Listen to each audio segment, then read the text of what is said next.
गाय का पुण्य और दान कहाँ से चला, कैसे चला।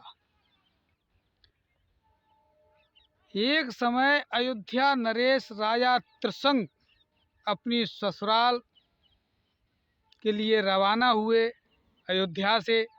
तो उन्होंने सत्तू पिठी पे रखे, लोटा डोर पिठी पे रखी और चल दिए। पैदल ही चल दिए अपनी ससुराल के लिए। चलते चले गए, चलते चले गए, चलते चले गए। जैसे ही वो चलते चले गए तो आगे जाकर के राजा त्रिशंक को भूख लगती है बहुत तेज। जब राजा त्रिशंक को भूख लगी तो वो देख रहे हैं कहीं कुआं बावरी तालाब मिल जाए। पहले लोग तालाब में पानी पिया करते थे, कुआं बावरी कम होती थी, तालाब में ही पानी पिया करते थे। तो उन्हें एक खेत पे जा कर के और कुआं बावरी नज़र आई। तो वहाँ जा कर के उन्होंने पानी भरा और पानी भर कर के नहाए। नहा कर के उन्होंने सत्तू घोरे। घोरते ही पे उनकी नज़र पड़ी कि एक रखवाला, खेत का रखवाला घर कह के आया, हम खेत रखान जा रहे हैं और वो यहाँ पड़ा पड़ा सो रहा है और गैया उसका खेत खा रही। जैसे ही कही तैसे रखवाले के कान में आवाज़ गई तो उसने तुरंत ही उठा और सुटका हाथ में लेकर के डंडा दिए गाय के। बेरहमी से गाय मर गई। और राजा त्रिशंक ने देखा कि मुझे मनसा पाप लग गया है, तो सत्तू फैलाए और फैला करके और वो वहाँ से चल दिए। तो चलते चलते आगे बियाबान जंगल में वही गाय और राजा त्रिशंक को फिर मिलती है। कहती, राजा त्रिशंक कहाँ जा रहे हो। तो राजा त्रिशंक कहते हैं कि हम अपनी ससुराल जा रहे हैं, कि ससुराल जाने से पहले तू मेरा श्राप ओढ़े जा, मनसा पाप तुझे लगा हुआ है। तो राजा त्रिशंक बोले कि माँ, मैं ससुराल जा रहे हैं, जब ससुराल से लौट के आएंगे तब तेरा हम श्राप ओढ़ेंगे। तो गाय माँ बोली कि हे राजा त्रिशंक, इधर से ही होकर गुजरना, दूसरा मार्ग से मत निकल जाना। राजा त्रिशंक बोले, माता हम इसी मार्ग से होकर गुजरेंगे, दूसरे मार्ग से नहीं जाएंगे। गाय माँ ने राजा त्रिशंक को छोड़ दिया। वो चलते चले आगे जा कर के अपनी ससुराल पहुंच गए। और ससुराल जा कर के वह रात भर रुके, अनमने धर्मने बैठ रहे, खाना पीना भी नहीं खाया। सवेरे होते ही उनकी विदा कर दी गई, डलिया उनकी पिठी से बांध दी गई पूड़िन की, और चल दिए। तो चलते हैं, चलते चले गए आगे जा कर के देखा। उनने सोचा कहीं अगर इसी रास्ते जाएंगे तो गाय माँ फिर मिलेगी, इसलिए वो दूसरी रास्ता होकर के निकल गए। तो दूसरी रास्ता पे गाय मिली और गाय ने ये कहा कि राजा त्रिशंक, वैसे मैं छोड़ देता, तुझे माफ़ कर देता, लेकिन तेने रास्ता बदल दिया, इसलिए तुझे माफ़ नहीं करेंगे। राजा त्रिशंक बोले, माँ जो देना चाहे तो तू दे, वरदान तेरा मंजूर करेंगे। तो उन गाय माँ बोली कि 12 वर्ष के लिए गधा बन के ससुराल, 12 वर्ष ससुराल में रहे। रानी बोली कि महाराज चलो, जय जाना अयोध्या में, हम राज कर रहे हैं, हमारे माता पिता से कह देंगे हमारे यहाँ तुम राज करना।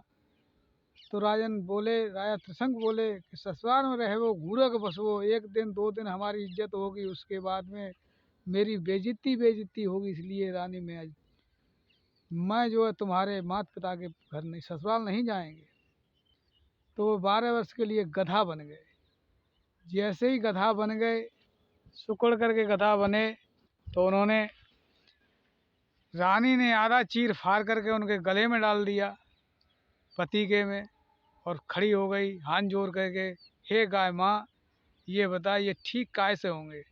तो उन्होंने बताया कि शंभू कैलाश पर्वत की त्रिशूल पे एकांत में काशी बनी हुई है, बसी हुई है, वहाँ उन्हें 12 वर्ष एकाशी दान कर दे तो ये हते तैसे के तैसे हो जाएंगे।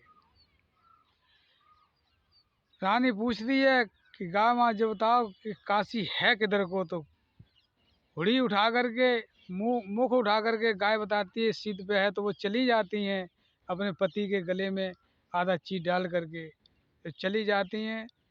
तो जाते जाते आगे जा कर के बियाबान पार करते ही तैसे ही राजधानी में पहुंच जाती हैं। कैलाश पर्वत वाले काशी में पहुंच जाती हैं और काशी में जाकर के राजा का महल लिपरा पुतरा उसके ठीक सामने अपने पति को बांध देती हैं और लिपाई पुताई करवाती हैं। जब दोपहर को चावल और कड़ी बढ़ते हैं तो वो सबसे पहले अपने पति का मुंह धोती हैं। मुंह धो करके फिर उसके सामने वो कड़ी चावल रखती हैं पत्ते में, केरे के पत्ते के ऊपर, और रख करके सबसे पहले अपने पति को खवाती हैं। उससे जो बच जाता है उसे अपन खुद खाती हैं। तो रानी का ये खाना, गधे का खाना देख करके प्रजा दंग रह गई। वहाँ मंत्री को बुलाया, मंत्री ने अपनी बानी से कही, बानी जाके रानी से कही, रानी जाके राजा से कही। तुरंत उन्हें कचहरी में बुलवाया और कहा कि इनका गधे का जूठा आपने कैसे खाया। तो रानी कह रही ये गधे नहीं है, ये हमारे पति हैं, इनका जूठा मैंने खाया है, मेरे ये पति हैं। तो राजा ने कही कि ये पति तुम्हारे मानव से गधा कैसे बन गए। तो उन्होंने रानी ने कही कि इन्हें मनसा पाप लगा हुआ है। ये गाय ने श्राप दिया है कि 12 वर्ष के लिए गधा बनो या ससुराल में रहो, तो ये गधा बने हैं। सरकार आपकी राजधानी में इन्हें बताया 12 वर्ष एकादशी उपवास दान इन्हें कर देगा तो ये हते तैसे के तैसे हो जाएंगे। राजा ने ढिढोरा पिटवाया और कहा जो कोई ही इस रानी को 12 वर्ष एकादशी दान कर देगा उसे आधे राजधानी का मालिक, आधे खजाने का मालिक बना देंगे।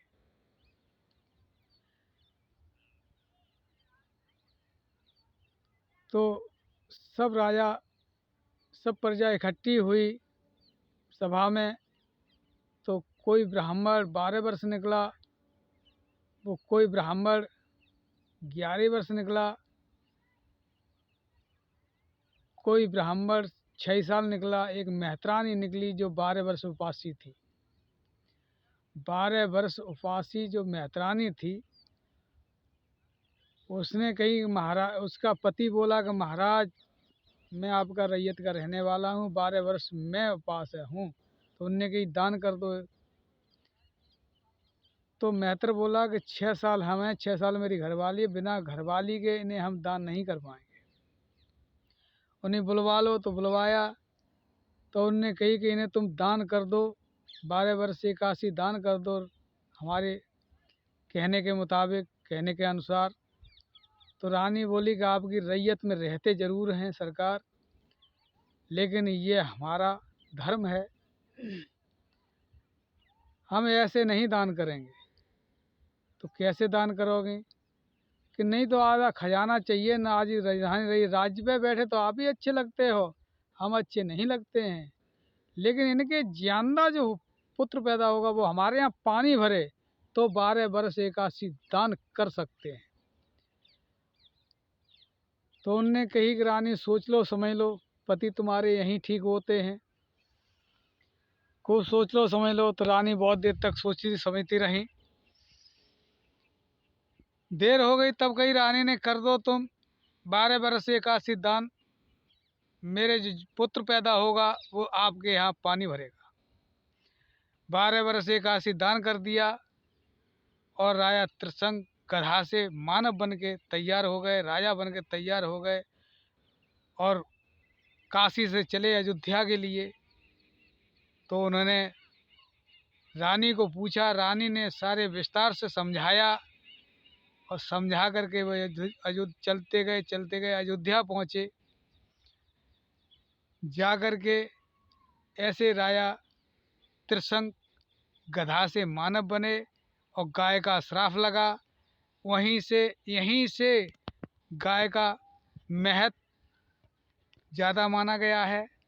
हिंदू धर्म में गाय पुनीत है, गाय सबसे माननीय है, गाय मेरी माता है, इसलिए गाय सभी लोग मानो और सभी लोग गाय को पूजो। ये हिंदुओं का धर्म है। जय श्री राधा कृष्ण की। भैया ध्यान मेरा भी रखना।